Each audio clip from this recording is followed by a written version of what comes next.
on 2nd of March 2023, Pakistan needs stricter IMF terms because its army and elite are the primary offenders.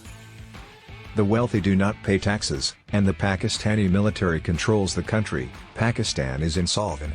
Provides for itself with privileges and grand land amounts that have bankrupted Pakistan. It's all a little bit hazy. Despite the government taking several politically difficult prior actions, the IMF has yet to finalize the staff-level deal with Islamabad to revive the stalled loan. Is this due to its familiarity with Pakistan's poor track record or some evil international plot?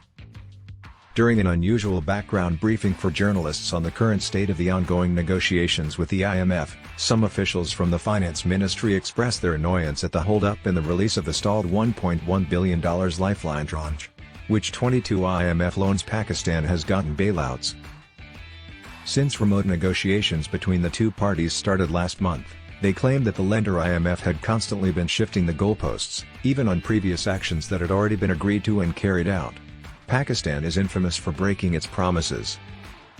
Officials described the situation as maltreatment and compared it to 1998, when Pakistan was in danger of default due to international sanctions following nuclear tests.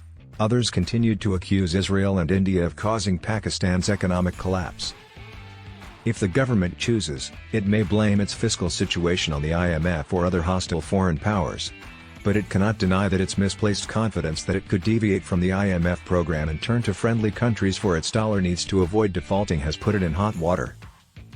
These nations appear to be siding with the lender, giving Pakistan only enough to keep it operating until the bailout loan is finalized, nearly 3 months after Finance Minister Ishaq Dar declined to follow the IMF's directives. It is foolish to expect them to step up and assist us significantly without the IMF because they have a considerable credibility and trust deficit exacerbated by the ongoing political drama in the nation. Has the government kept its promises?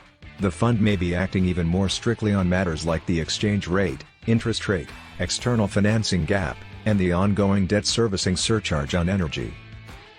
Can it argue that the exchange rate is once more being changed?